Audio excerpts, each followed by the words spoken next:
Picture yourself aboard a Portuguese merchant vessel in the year 1523, sailing through the vast expanse of the unexplored Atlantic Ocean. The salty breeze carries the familiar scents of tar and damp wood as your ship, laden with precious cargo from the Indies, cuts through the rolling waves. The crew around you goes about their daily tasks, adjusting ropes, checking the sails, and scanning the horizon for any signs of trouble. It's then that the lookout's cry pierces the routine sounds of creaking timber and lapping waves. On the distant horizon, a dark silhouette emerges from the morning mist. At first, it appears as nothing more than a smudge against the sky, but as it draws nearer, your heart begins to race.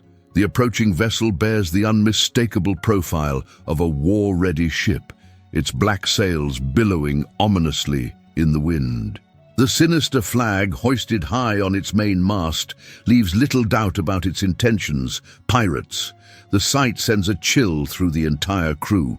These waters, far from the safety of established trading routes, are known to be hunting grounds for both pirates and privateers. Your ship, though well built for merchant service, carries only a handful of small cannons for defense. The approaching vessel, by contrast, sits low in the water, built for speed and combat, its gun ports clearly visible along its sides. As the distance between the ships rapidly closes, time seems to slow. The captain barks orders, crew members scramble to their battle stations, and prayers are muttered in hushed Portuguese. The trade winds that had been your allies throughout the journey now betray you, pushing the mysterious ship ever closer. The morning sun glints off wet wood and metal, and you can now make out figures moving on the enemy deck. Would this be your final voyage, ending in violence and plunder in these vast, uncaring waters? Or would skill, courage, and perhaps divine providence grant you escape from this dark fate? Every sailor who ventured into the Atlantic during the Age of Discovery knew that such encounters were not merely possible, but probable. The thin line between survival and disaster often came down to split-second decisions, weather conditions, and sometimes pure luck. As you stand on deck, watching the approaching threat, you're living the same heart-stopping moment that countless sailors experienced during this turbulent era of maritime history. We are not criminals. We are entrepreneurs of the sea.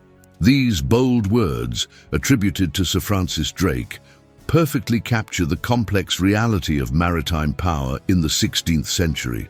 In this fascinating era of human history, the boundaries between piracy, legitimate commerce, and international diplomacy blurred into an intricate dance of power and opportunity. The 16th century marked a pivotal moment when European powers were locked in a relentless struggle for dominance over the world's oceans.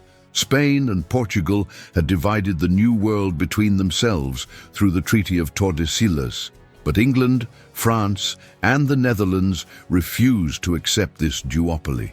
Instead of engaging in direct warfare, these nations found a more subtle and often more effective way to challenge their rivals: licensed piracy.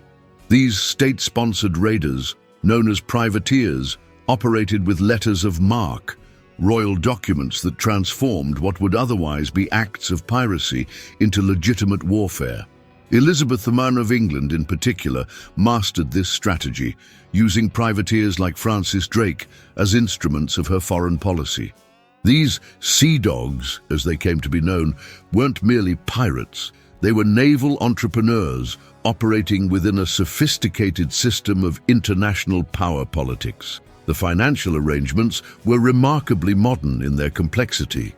Wealthy merchants and even monarchs themselves would invest in privateer ventures, essentially turning maritime raiding into one of history's first examples of venture capitalism. A successful raid could yield returns that would make modern hedge fund managers envious. When Drake returned from his circumnavigation of the globe, his investors, including Queen Elizabeth I, received a return of about 4,700% on their initial investment. These privateers operated with surprising sophistication.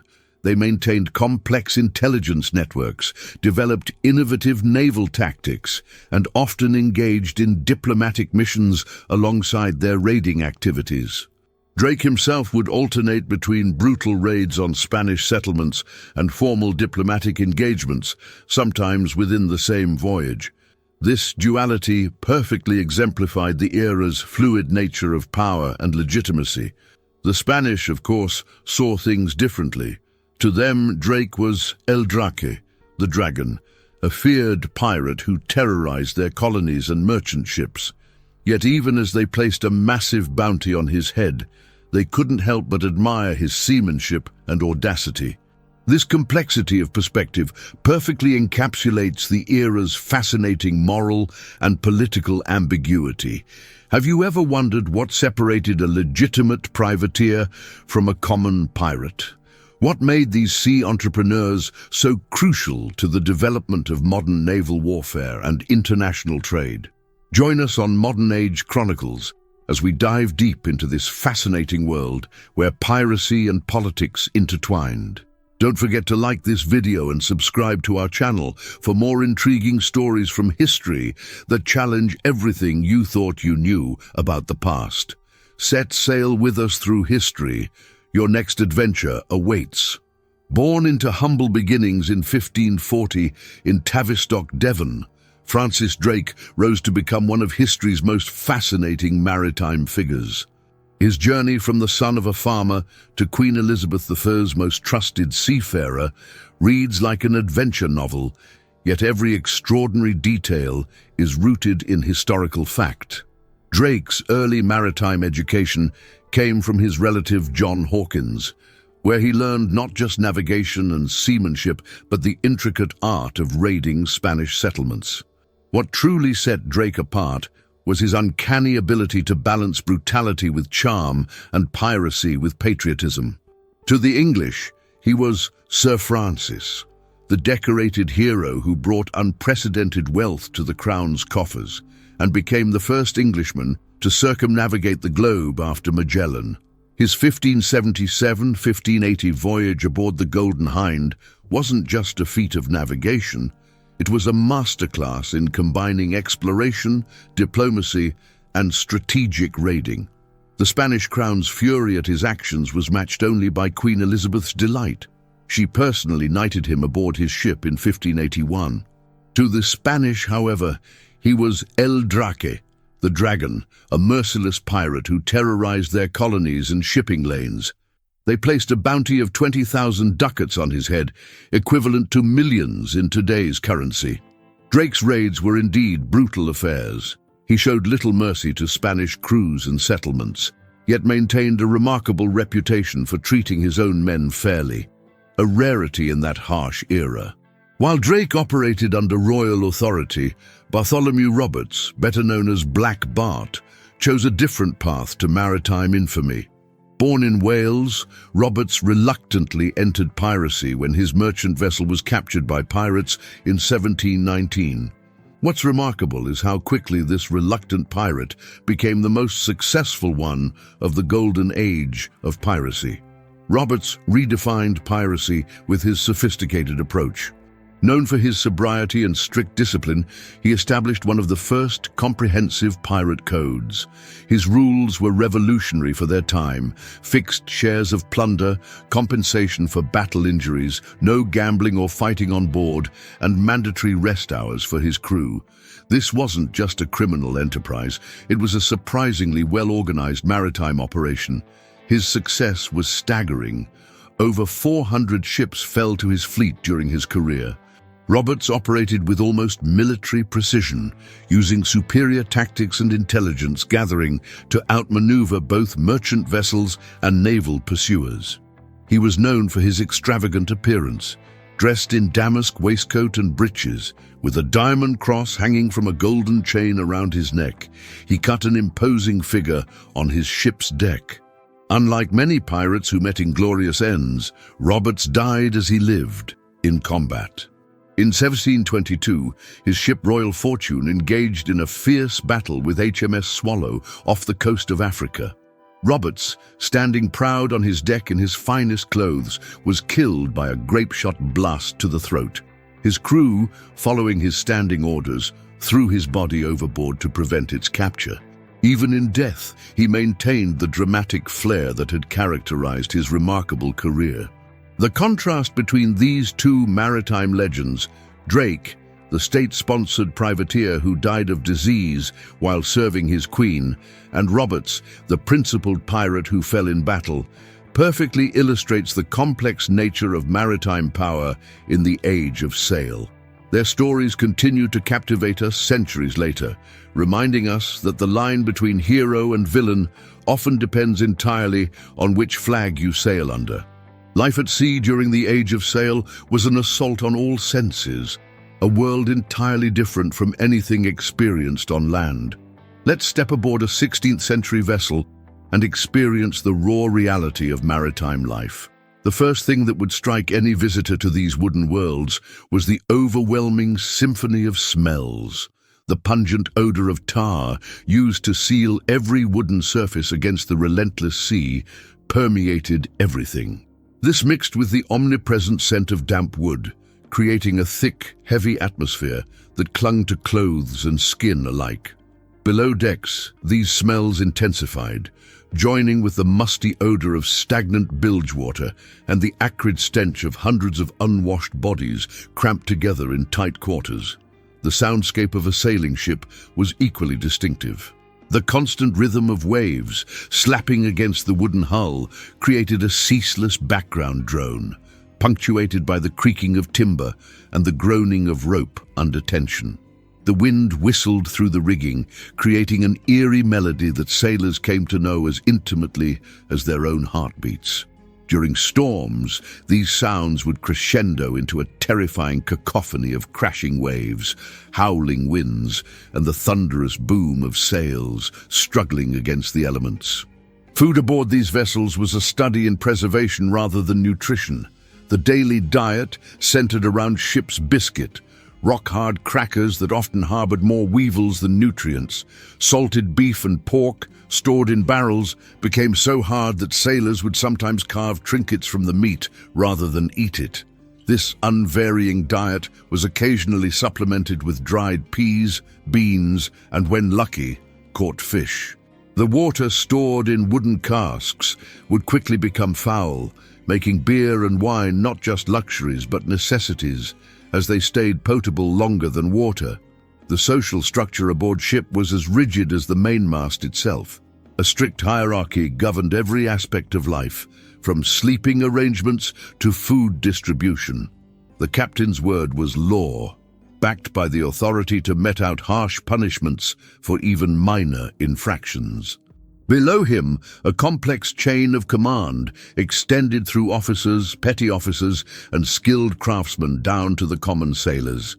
Each person knew their place and their duties, as precision and discipline were essential for survival at sea.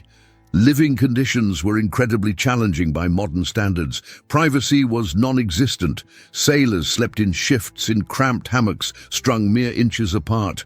Personal hygiene was nearly impossible to maintain. Fresh water was too precious to waste on washing, and the constant damp environment meant clothes rarely, if ever, truly dried. These conditions created perfect breeding grounds for parasites and disease. The dreaded scurvy was perhaps the most feared affliction of long voyages. Without access to fresh fruits and vegetables, sailors would begin to show symptoms after just a few months at sea. Their gums would bleed, old wounds would reopen, and their teeth would loosen and fall out. Other diseases like dysentery, typhus, and various infections were common companions on long voyages, made worse by the complete lack of proper medical knowledge or facilities. The psychological toll of life at sea was equally challenging. Voyages could last for months or even years, with no contact with the outside world.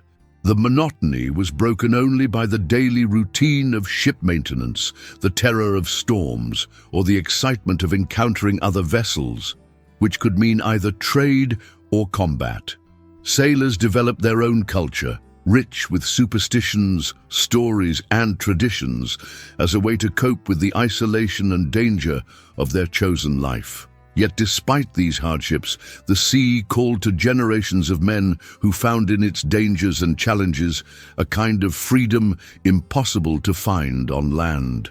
These harsh conditions forged incredibly resilient individuals who learned to read the sky for weather, navigate by stars, and work together in conditions that would break lesser souls.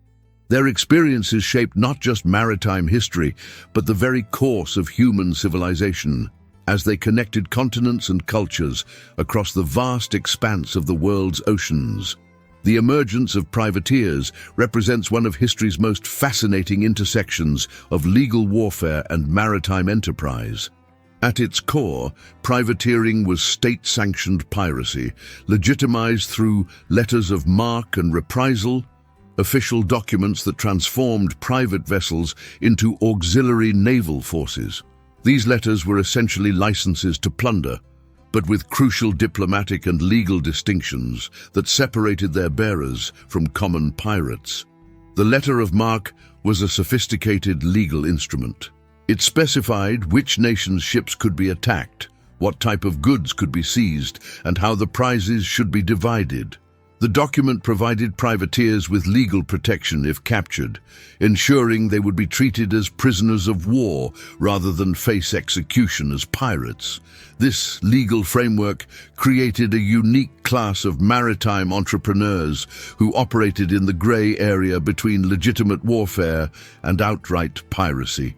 European powers quickly recognized privateering as an extremely cost-effective form of naval warfare.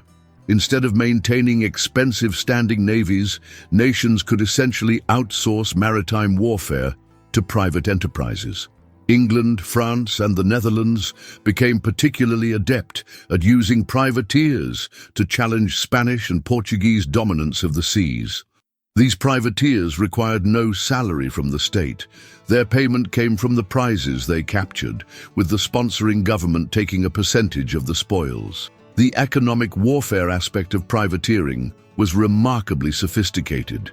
Privateers didn't just attack enemy ships, they disrupted entire trade networks, raised insurance rates for merchant shipping, and forced nations to divert valuable naval resources to protect their commerce. This strategy proved particularly effective against the Spanish Empire, whose wealth depended heavily on regular treasure shipments from the Americas.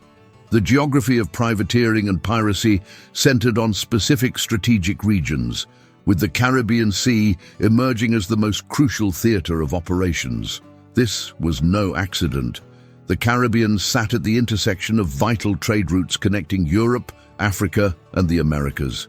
The Spanish Main, as the Caribbean trade routes were known, served as the primary artery for the flow of silver and gold from the Americas to Europe, making it an irresistible target for both privateers and pirates.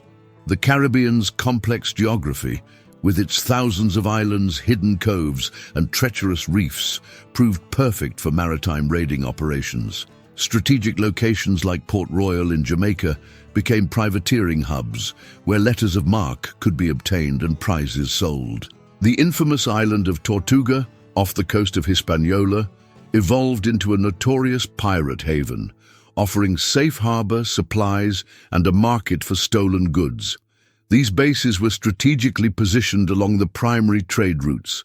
Ships laden with silver from Peru and Mexico would sail through the Caribbean before catching the Gulf Stream northward along the North American coast. African slave ships would arrive with human cargo, while European vessels brought manufactured goods to trade. This complex web of maritime commerce created abundant opportunities for both legitimate and illegitimate predation. The strategic importance of these routes led to the development of sophisticated infrastructure. Nations established fortified ports, developed intelligence networks, and maintained complex logistics systems to support their privateering operations. The English transformation of Port Royal into a major naval base, for example, represented a significant investment in projecting power throughout the Caribbean. The geopolitical impact of privateering extended far beyond simple plunder. It helped shape colonial empires, influenced international law, and contributed to the development of modern naval warfare tactics. The practice demonstrated how nations could effectively project power and protect their interests through private military entrepreneurs, a concept that continues to resonate in modern discussions of military privatization. The legacy of this maritime geopolitical struggle can still be seen today in the Caribbean's cultural and political landscape. The region's complex colonial history, its network of ports and fortifications, and even its modern banking systems all bear the imprint of this era, when the lines between state power, private enterprise, and outright piracy blurred into what became one of history's most fascinating examples of institutionalized maritime warfare. The strategic lessons learned during this period about the importance of controlling key maritime choke points, the effectiveness of economic warfare, and the power of public-private partnerships in military affairs continue to influence naval strategy and maritime commerce in the modern world. Understanding the complex world of pirates and privateers during the Age of Sail requires a meticulous examination of both written records and physical artifacts. The historical record comes alive through a fascinating array of primary sources and archaeological discoveries that continue to reshape our understanding of this pivotal era in maritime history. Ships' logs and navigation journals provide some of our most intimate glimpses into life at sea. These detailed records, often kept meticulously by ships' officers, contain not just navigational data, but vivid descriptions of daily life, encounters with other vessels, weather conditions, and tactical decisions. The logbooks of privateer vessels are particularly valuable, as they often detailed their hunting strategies and the prizes they captured, providing insights into the economic aspects of maritime warfare. Admiralty court records represent another crucial source of information. When privateers captured enemy vessels, they had to prove in court that their prizes were legitimate targets under their letters of marque. These court proceedings often contain detailed testimonies from both captors and captured, providing rich descriptions of naval encounters and the complex legal framework governing maritime warfare. The British High Court of Admiralty records in particular offer an extensive archive of such cases. Diplomatic correspondence reveals the political dimension of piracy and privateering. Letters between ambassadors, reports to monarchs, and diplomatic protests about privateering activities shed light on how nations balance their official policies with their unofficial support of maritime raiding. Spanish diplomatic archives contain numerous complaints about English privateers, while English records reveal how the Crown carefully managed these activities to maintain plausible deniability. Contemporary maps and charts offer more than just geographical information. They often include detailed notes about safe harbors, dangerous reefs, and common trading routes. Some even mark known pirate haunts and privateer hunting grounds. These cartographic sources help us understand how maritime raiders chose their operating areas and how merchant ships attempted to avoid them. Shipwreck archaeology has revolutionized our understanding of maritime history. The preservation conditions underwater can be remarkable, especially in cold, deep waters where organic materials can survive for centuries. The discovery of privateer vessels like the Wider Galley off Cape Cod has provided unprecedented insights into the weapons, tools, and daily items used aboard these ships. Retrieved artifacts tell complex stories about life at sea. Recovered weapons show the evolution of maritime warfare, while navigational instruments reveal the technological sophistication of the era. Personal items, from clothing to gaming pieces, humanize the sailors who lived and died aboard these vessels. The distribution of artifacts across shipwreck sites helps archaeologists understand how ships were organized and how space was used aboard. Coastal fortifications stand as enduring monuments to the era's maritime conflicts. Fortresses like those at Port Royal, Jamaica, or Havana, Cuba, demonstrate the massive investment nations made in protecting their maritime interests. Archaeological excavations at these sites have revealed detailed information about defensive strategies, living conditions, and the economic importance of these strongholds. The archaeological record extends beyond military structures. Port facilities, warehouses, and taverns frequented by sailors have been excavated, providing insights into the shore-based infrastructure that supported maritime activities. These sites often yield artifacts that demonstrate the international nature of maritime trade and conflict, with objects from multiple continents found in single locations. Advanced technologies are continuously enhancing our understanding of maritime history. Remote sensing technologies like side-scan sonar and magnetometers help locate previously unknown shipwrecks.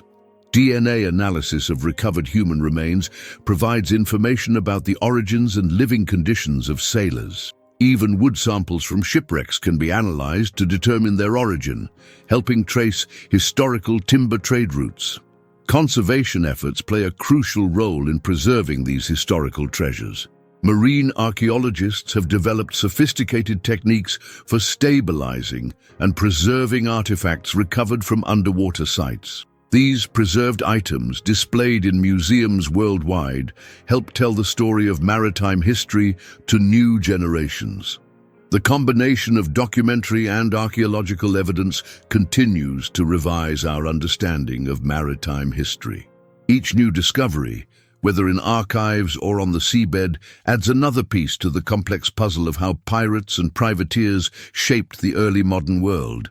This ongoing research demonstrates that the story of maritime raiding was far more complex and nuanced than popular culture suggests, involving sophisticated networks of commerce, politics, and warfare that spanned the globe. The age of privateering and piracy fundamentally reshaped the global balance of power in ways that continue to resonate today. The destabilization of established trade routes proved to be a powerful tool in breaking monopolies and redistributing wealth across the Atlantic world. Spanish silver fleets, once seemingly invincible lifelines of empire, became vulnerable targets, forcing Spain to develop complex convoy systems and dramatically increasing the costs of maintaining its colonial empire. This disruption of traditional commercial patterns had far-reaching effects.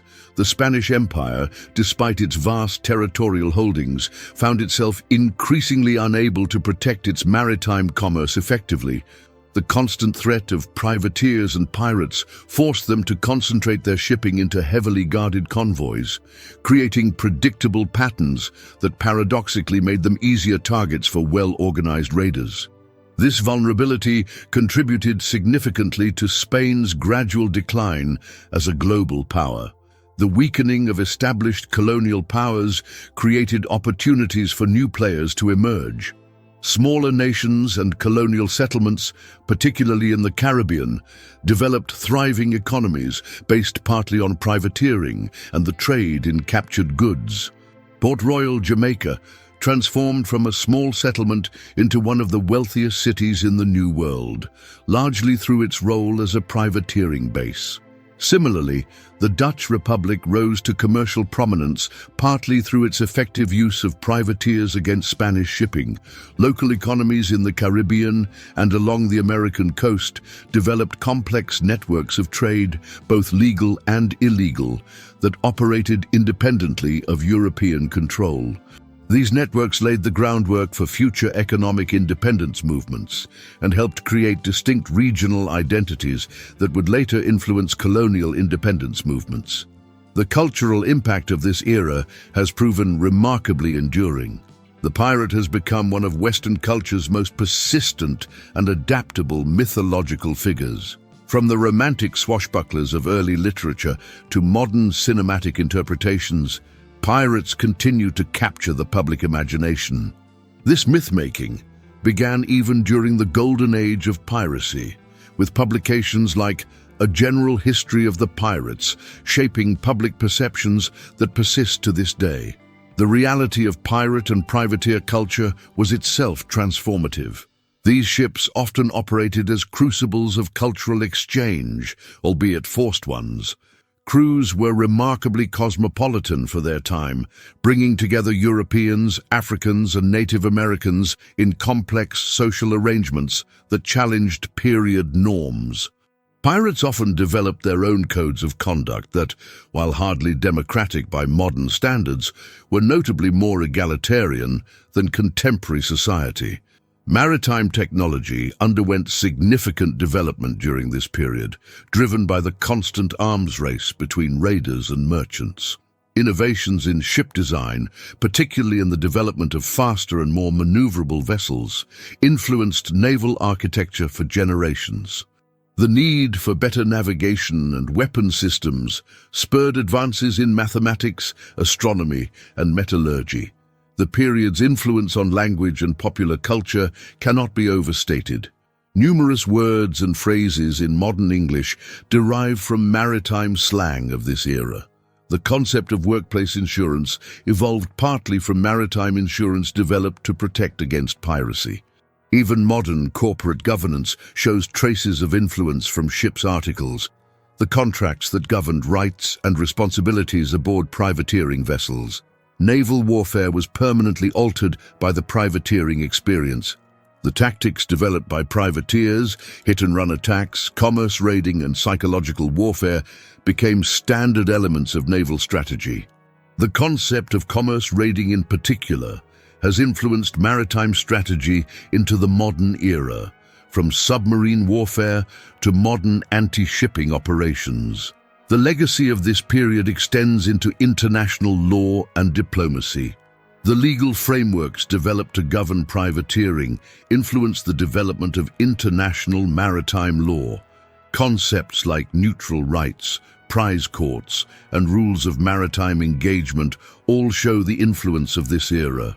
Even modern debates about private military contractors echo historical discussions about the role of privateers in warfare. The economic impacts were equally lasting.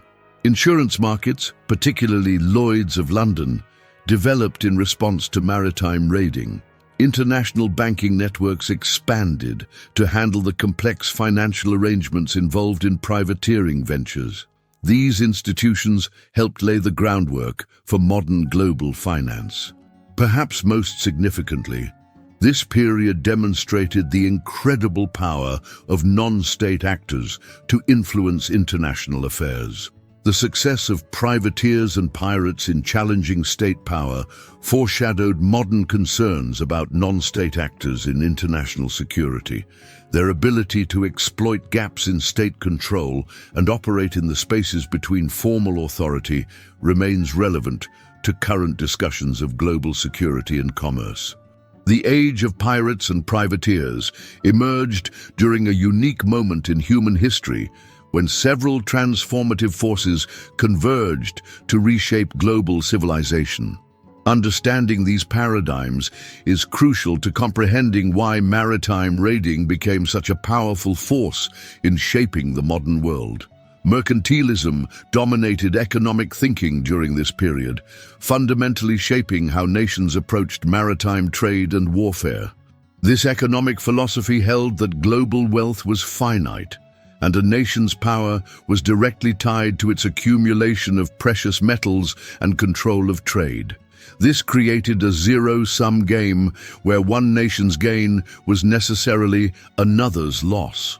Under mercantilist doctrine, colonies existed primarily to benefit their mother country through a system of strict trade regulations. Spain's requirement that all colonial trade pass through Seville, for instance, created both opportunities and targets for maritime raiders.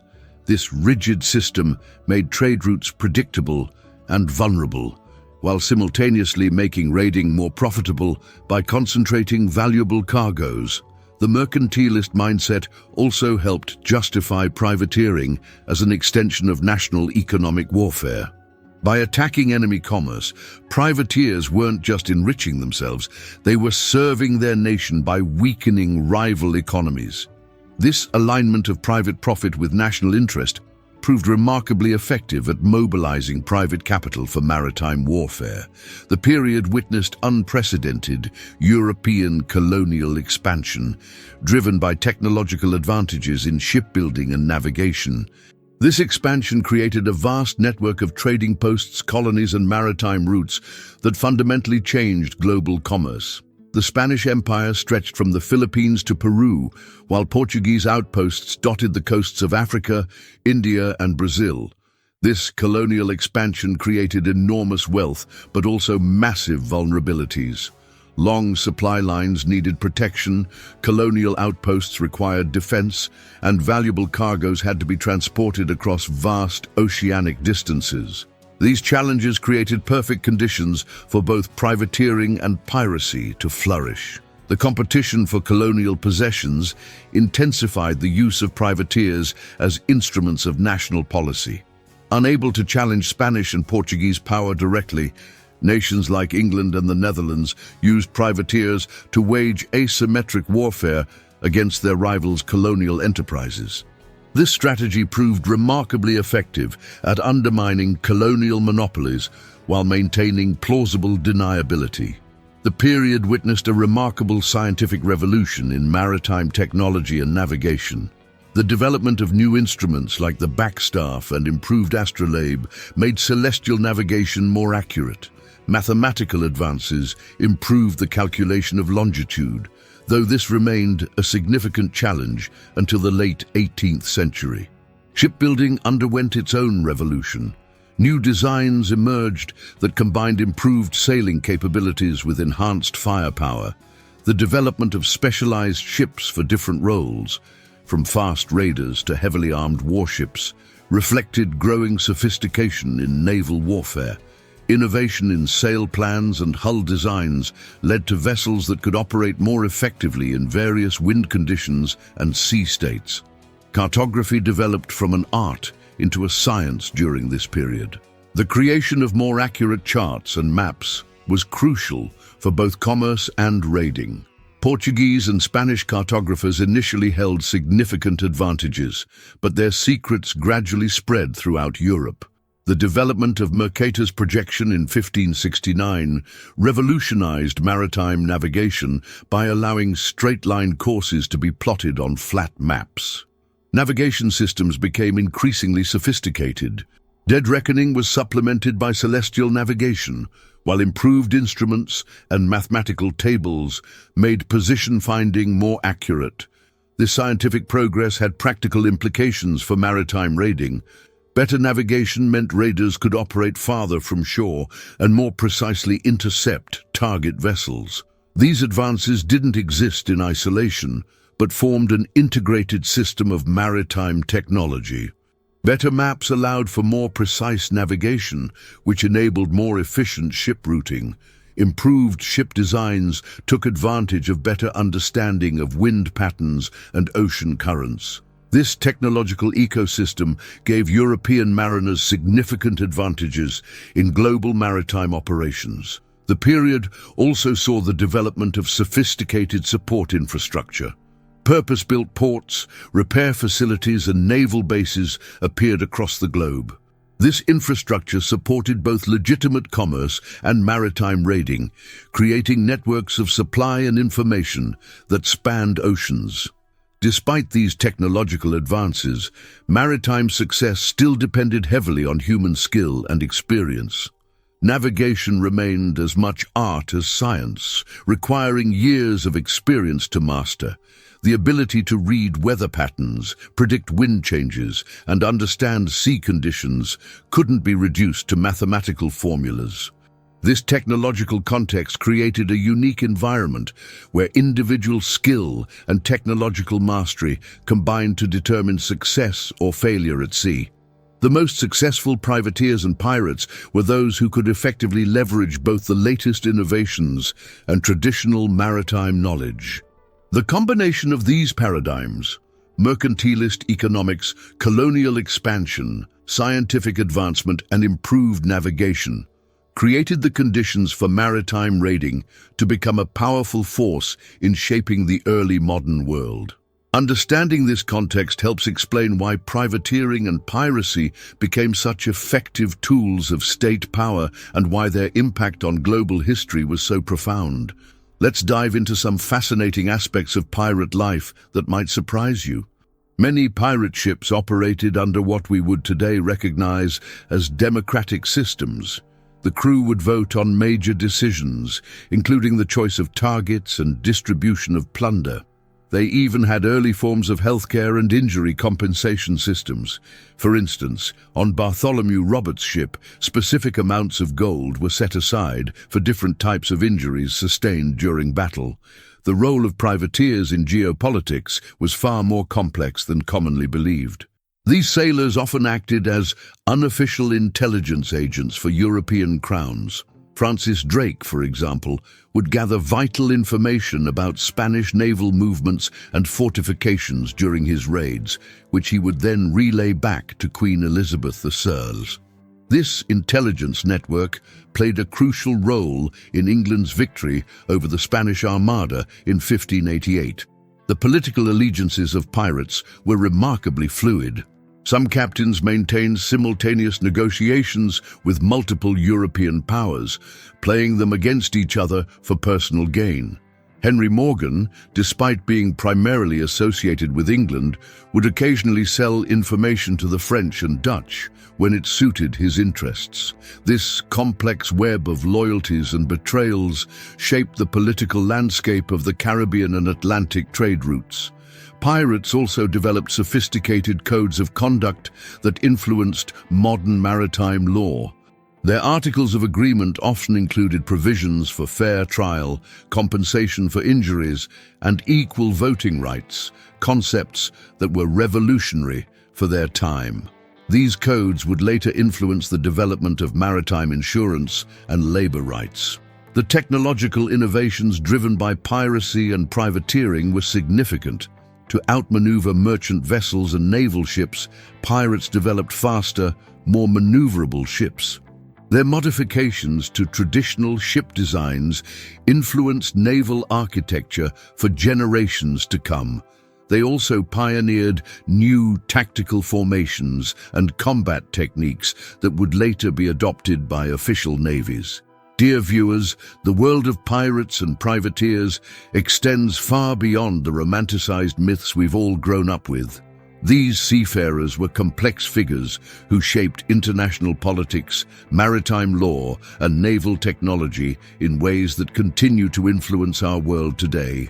If you're fascinated by these untold stories of the Age of Sail, make sure to subscribe to Modern Age Chronicles, where we uncover the hidden depths of history. Leave your comments below about which aspect of pirate life surprised you the most. And don't forget to like and share this video with fellow history enthusiasts. Until our next historical adventure, keep exploring the fascinating world of maritime history.